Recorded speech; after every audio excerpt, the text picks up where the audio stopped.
Virgin. Bitch. Podcast. Inspiring women to overcome social stereotypes and share unique life experiences without fear of being defiantly different. Your hosts, Christopher and Heather. Let's talk, shall we? Hell hath no fury like a woman scorned. That is not Shakespeare. That is not scripture. That's from a play written back in 1697. But even today, the message is very clear. Don't poke the bitch. Bitch being the word projected onto women who show anger. But as a foundational word of our podcast, we see bitch as something more than just a word used to blame or shame women. And to walk our talk, we're committed to hosting conversations around a unique premise that dismantles bitch into an acronym, with each letter becoming a puzzle piece to create an entirely new picture, starting with the letter B, which represents betrayal. And for us, a woman scorned is a woman betrayed, and a woman betrayed can lead to hell, fury, and vengeance, which leads into our conversation with an Emmy Award-winning journalist and author of The Furies, Women, Vengeance, and Justice. We welcome Elizabeth Flock to Virgin Beauty Bitch. Thank you. I'm happy to be here with you guys. Thanks for doing this. Now, Elizabeth, I love your website intro about your writing, and I quote, "It investigates what few dare to confront or even imagine, the role and necessity of female-led violence in response to systems built against women." Mm-hmm. Reading that to us screams of betrayal. In fact, it screams of historic betrayal of women. But that's just us. Maybe you can fill us in on your premise and your story behind The Furies. Yeah, so I guess it's such a big topic, but I think that's why, as a journalist, I'm excited to dig deep on individual stories, because I think that helps us make sense of these bigger issues. And of course, as any woman growing up, maybe when you're younger, things happen and you don't question them. And then as you get older, you start to ask why things are the way they are, why most women have experienced some kind of sexual harassment, domestic abuse, sexual assault. And for me, as someone who had that experience myself, I wanted to understand it better. Like, I almost wanted to intellectualize it for myself and for other women. But then I felt like, okay, the best way to do this, I'm a journalist, so the best way that I could know how to do this is to go and try to interview other people and understand what happens. And I think a big thing that kept coming up for me as I was asking those questions was about agency. And so often when women experience this kind of gender-based violence, they are entirely losing their agency. And so what happens when a woman takes that back? And that was kind of the guiding premise of my book. I didn't necessarily set out to find women that killed men or were super violent, but that was actually just where my research led me. Like, the more I looked into this topic, the more I realized there's a lot more stories of women fighting back against gender-based violence than we realize. But we see those stories on television and film, like these female vigilante films, but we don't often hear about the real life versions. So as a journalist, I just wanted to start documenting that. That's really powerful. And we obviously don't even hear about the backstory. And your story and the title, Furies, is something that is an archetype that is back in the ancient Greek mythology days. Can you fill us in on what that structure and how it fits into what it is that you were trying to relay in your stories, how those two things mix? Yeah, so I mean, I think an important piece of this is that this has always been happening. Like, women have always been fighting back since the beginning of time and the beginning of story.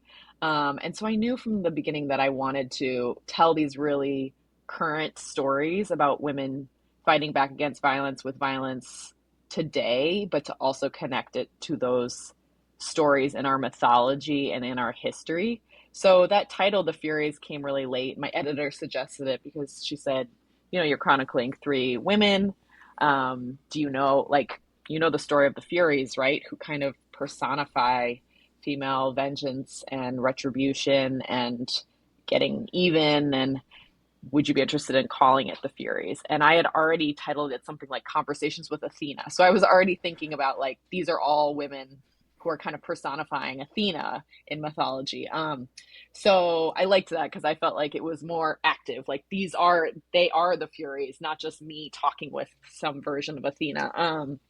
So yeah, and I think it's a very in your face title, but that's kind of how these stories are unapologetically so. So yeah, I mean, it just was shocking to me to realize that these stories have always been around and women have always been telling them, but they aren't necessarily at the forefront of our culture in terms of like real life stories. They're just it's almost like it's part of our psyche. Like we want to watch female vigilantes, like we want to watch women messing up men. I don't know if I can swear. But like we don't know how to talk about this happening in real life because that would be too much. In this series and what Christopher and I have been working on, we're looking at these different layers of betrayal, right? These personal, systemic, societal, familial, etc. ways that women are betrayed in society. And I love that in the Furies, you talk about women's betrayal, not only by the people they trusted, but some of the very systems that were meant to protect them. So can Mm-hmm. you open up for us what institutional betrayal means to you? Yeah. So, I mean, when I was asking myself about like, okay, I've always thought of myself as sort of a pacifist, but then, okay, being a pacifist relies on the fact that something will protect you. Like, okay, we can't use violence because there's systems set up for this. Like, you should complain if something happens to the police or to your local politician or like file a case through the legal system, like cops, courts, government. Those are our major institutions to deal with these kinds of problems. But what happens if those three major institutions that we have set up as modern day humans to deal with these problems are not working?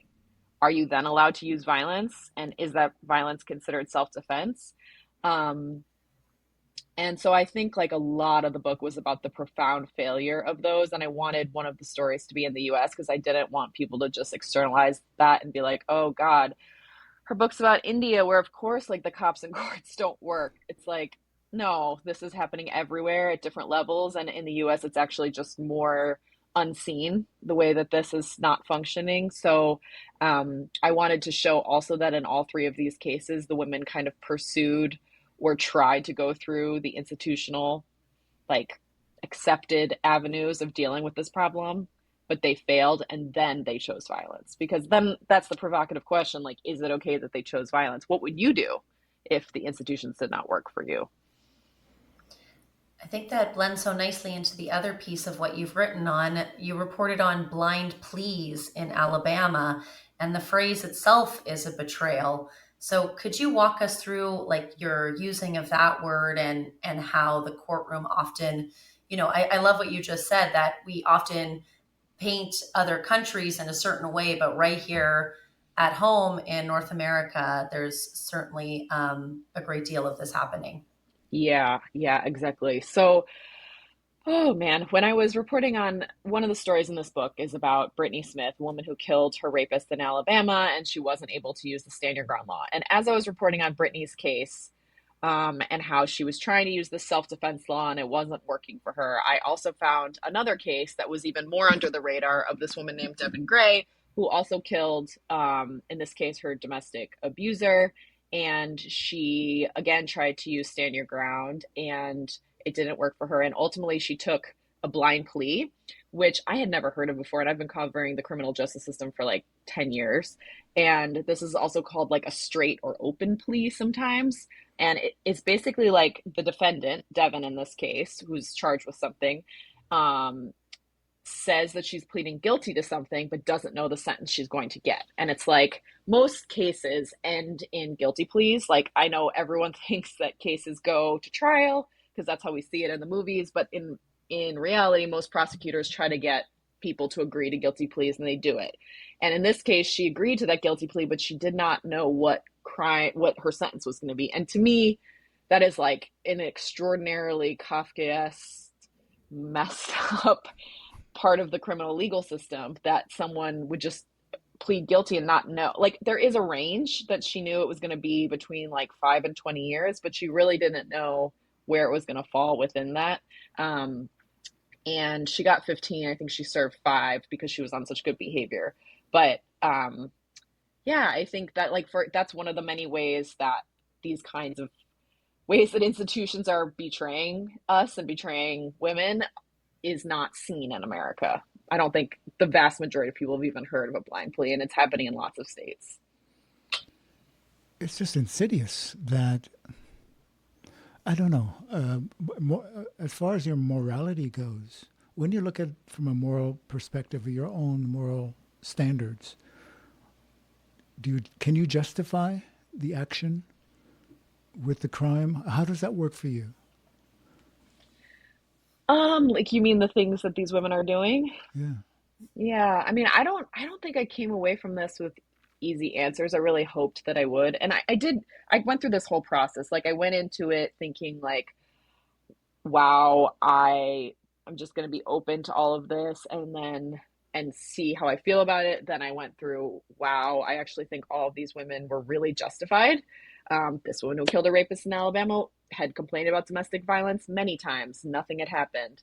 The women who took on, domestic abusers in India with bamboo canes, that problem had existed for decades, if not centuries, in her region with nothing changing.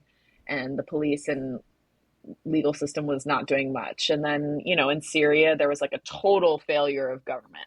So these women were really on their own. But as I continued, then of course it got murkier, because every individual is capable of failure and flaws, and these women were no different. They were super complicated, and there were things that they did that I really didn't like or maybe personally approve of.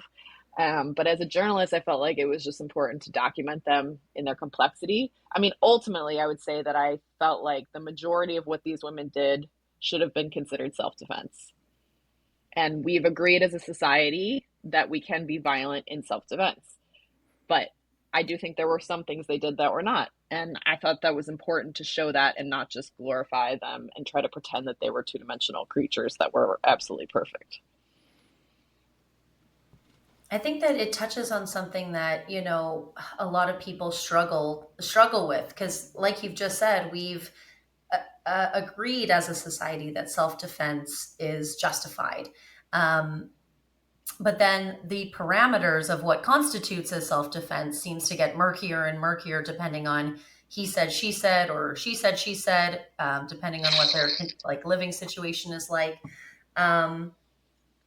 So I think, what I love about your work is that you've shone a bright light that the system is already designed to betray them from the start.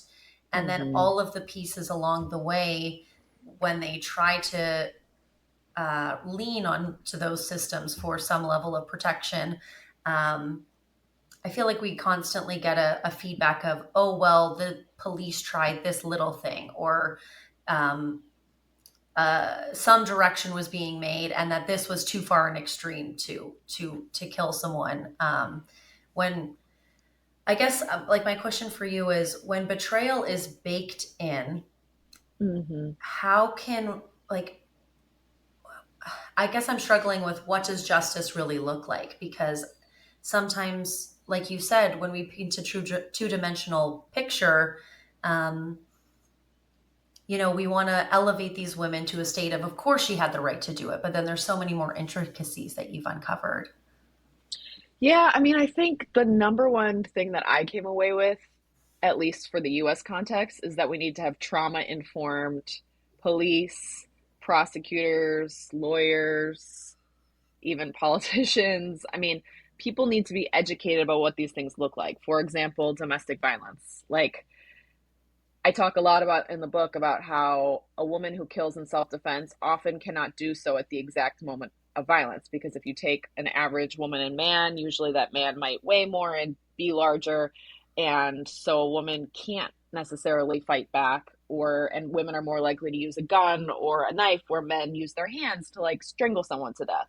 So we look at that in the courtroom and we say, well, she's the one who used the gun. But if you were trauma informed, you would say she has petechiae all over her neck that showed that she was on the verge of death in that moment, or in like 2 minutes before that.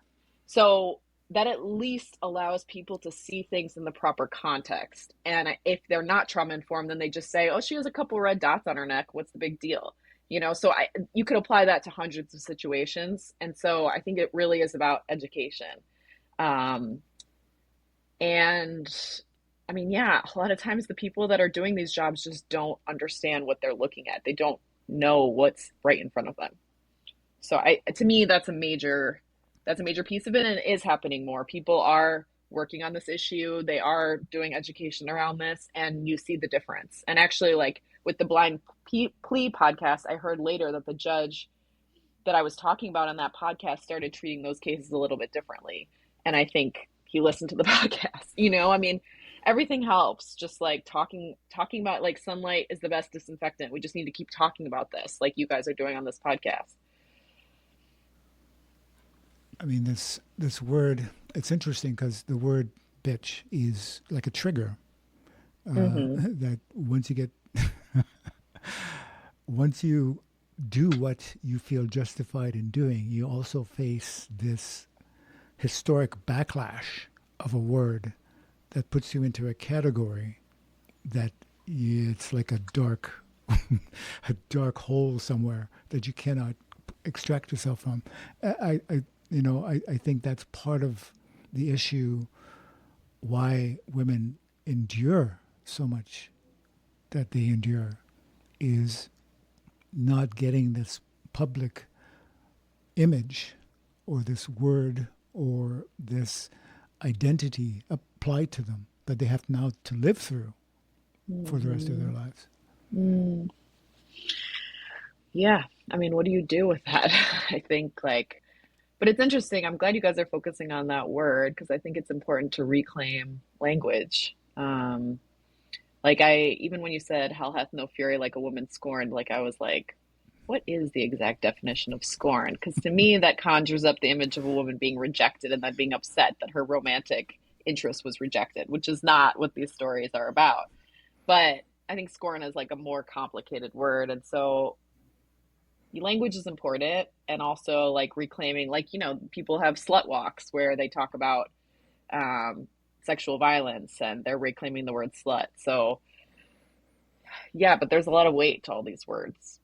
And I think Absolutely. men are suffering just as much in True. very different ways by, this profound imbalance that we have around how our society is structured.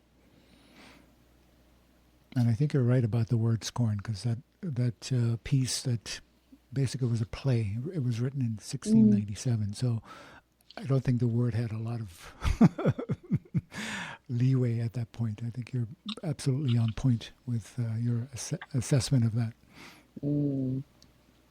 I feel like we've talked about the institutional betrayal that you've seen and witnessed with these women that you've reported on. I want to try to take us a little more personal. So if we could go into the ways that the institutional betrayal perhaps became a personal betrayal, or like the familial relationships or expectations, how that was layered in to these women's experiences. Yeah. I mean, I think there's this phrase, internalized misogyny, and it's like, I kept coming back to it, even though I don't really like these phrases because they sound so intellectual that we kind of tend to tune them out. But basically it's that it's not just men who are misogynist. It's like all of us are, because we are living in the same soup. And so I would see people in the book, like their mom or their friend or someone else kind of enacting the same harmful behaviors that the institutions were as well. Brittany's mom, for example, would kind of excuse the abuse that Brittany faced later from her brother. And it's like, why would she do that? Like, because Brittany's mom herself experienced domestic abuse. But we all have these really complicated reasons for why we do the things they do. And a huge part of it is just like living under a system in which women are experience violence and that's normalized. So yeah, I definitely think like familial structures and yeah, I mean, like in writing about the Kurdish female fighters that I wrote about in Syria, and this is this all-female militia that's fighting back against ISIS, and they're doing these incredible things, but like a lot of women don't like them and really didn't like what they were trying to do and really like felt like they should be at home cooking in the kitchen, you know? So it wasn't just men who were not liking what they were up to. So on a really individual level, they were also facing a lot of pushback. And yeah, I think we all experience this at some level in our own personal lives too. Well, we're all socially conditioned under the same, right? Yeah. The same soup. I love that. Yeah, we're all in the same soup. And it's like, it's way more effort to push against that, to try to break free of that. And people kind of treat you as difficult when you do try to break free of that, you know, anytime you go outside of the norm. So, and for us, that is the bitch. She pushes against the norm and she gets reprimanded for it. And hopefully she gets to the point where she doesn't give a damn. Easier said than done when, you know, it could mean your family relationships. It could mean your safety. It could mean your career prospects. So no easy feat, but one worth pursuing, in my opinion. that's true. It's a lifelong struggle. And maybe you sacrifice some things and maybe you push back on others. And like, also don't judge on that either. The bitch is doing the best she can. But that's the awakening we are wanting to put out into the world for consideration. Is that the bitch is considered historically and even today as something that is wrong with women, where it is actually something that could be strong in women. And making that, you know, crossing that bridge is not easy. Living on the other side of the bank is not easy. However, we believe that ultimately to be who you are meant to be as powerful, as influential, whatever that might be in your life, that you have to cross that river. Right? Yeah. It's a raging river, but you have to cross that to the other side. So that's what these conversations are about. And it all begins with recognizing this betrayal that we talk about. And in your case, it's women who have taken up arms because of that betrayal. Yeah, it's interesting because now I'm a year out from publishing this book almost, and I now have a 2-year-old and I'm a mom. And Congratulations. thank you. But it's like finding room for both fury and softness and nurture and rage. Like they're not in polarity actually, but they coexist, and finding room for all of them. And I'm almost 40, and so people are all of a sudden talking about perimenopause, which I didn't even know was a thing, but apparently it can inspire intense feelings of rage, as well as postpartum can inspire intense feelings of rage. And I watched a documentary recently about how women that were considered witches back in the day, and you know, a lot of them had postpartum depression and rage, and they, you know, the only reason they chose to say they were witches and were okay with being burned at the stake was because they were experiencing such profound depression. But I don't know, it feels like a really important piece of this that I didn't have when I wrote the book, which is like the motherhood piece of many women's life, and how that complicates the rage piece. But a lot of the women in my book were mothers, and I think that actually increased their feeling of rage because they were being protective of the children that they had. And a lot of the women who end up killing their abusers and ending up in prison are mothers, and often they're fighting back for their children. And so it's not like these are just women who are scorned and want to defend themselves. It's like they also are defending someone else besides themselves. And so I think that, to me, that is a very powerful, almost nurturing, protective impulse. And if you look at all these mythology throughout history of all these goddesses, like, they are destroyers, but they're also protectors. And I think that keeping those together is like a huge crucial piece of this. I think the weak link in it is that it's unfortunate that women can't get to that space for themselves, that they are elevated to that space because they want to protect someone else. Yeah. Usually it's about how do we flip the switch where the person, the individual, the woman is as important as others she wants to protect. How about protecting you and yourself? Yeah, absolutely. No, I know. And I think, yeah, I mean, rightly so, our society is like, fixated on protection of children, but there should also be a protection of mothers and, their safety. And so, I think that is a huge crucial piece of this. I enjoy that you've brought together, that it's not the polarities between fury and nurturing, and that some of those feelings or pieces of ourselves are so intertwined and intimately affected by each other. Because I love Greek mythology, and the fact that often the goddesses that were, like you said, the goddess of war was also, sometimes the goddess of love, that with war also came creation, nurturing, or protecting something that you care so deeply about. It brought out a piece of the feminine that is about strength, and you're not going to mess around with this one. So one of the things we love to ask our guests is, what does feminine mean to you?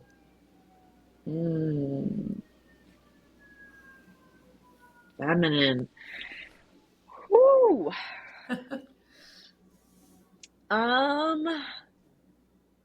don't know. I think that word feels almost like old-fashioned to me somehow. But I guess, I mean, my first inclination to say it can mean whatever you want it to mean. I mean, that word is difficult, I think, because it has a lot of connotations around it that are softness and like delicacy. And I think maybe we need to reclaim it a little bit. Why does it come across initially as a negative to you? I think because it is mostly, like, much language around women been wielded almost as a weapon. Like, if you aren't feminine, then X. Like, you should be feminine. Please, like, I wrote a whole book about marriage in India, and almost every time the bride was supposed to be demure, shy, feminine, gentle, all of these words. And it was like a requirement. And I think once a word is like used almost as a cudgel, then it ceases to be like a word that you can feel good about.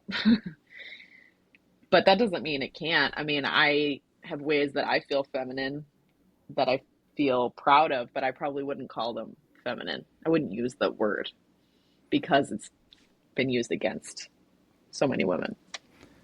It's that's powerful for us because Heather and I, all the words that we use are words that could be construed as negative. Right. However, our mission that we've taken on is to show the power behind these words that is often overlooked, missed, not even considered. We just go straight to the negative, the harmful, and we live there. And the essence and the power of these words are lost on women. Yeah, you're right. Because a society has told you these words are weak. These words are not strong, and you need to be strong. But there's strength in those words. It's finding it. It's taking the time to investigate and look for them. That's what we are all about?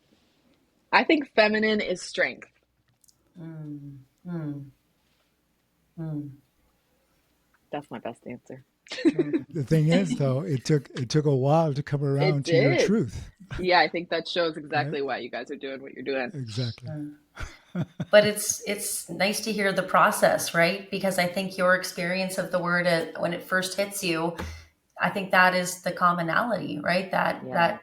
And I think especially in, whatever wave of feminism, if we want to call it that, we're in right now, there's such a disdain for the word because it's meant so much for so many generations to be the Yes. box, the man-made box of woman, rather than what does that word mean to me when it isn't in the man-made box, to make it more than the word, but like Christopher said, the essence. Yeah, Thanks for going absolutely. through that experiment with us. I love that. You gotta make their guests uncomfortable. I think this is what's missing in mainstream media because I can guarantee I know what everyone's gonna ask me anytime I do an interview. So I appreciate what you guys are doing. Oh, Thank that's you. really lovely to hear. Thank you. We can't thank you enough. I mean, the Furies. I mean, what we do and what you do, probably 99% of the people wouldn't see the connection there. But the moment I saw what you had written about, it was automatic to me. This is betrayal on an epic level. And this is women fighting back against that betrayal that they've felt and experienced. So I cannot thank you enough for taking the time to Thank you, jump into guys. this pool with us. And the soup. And the soup. It's a good word. Right? It is. It's It a is. great word. And sharing what you have, explored on your own and what you've discovered. We really appreciate you giving that to us.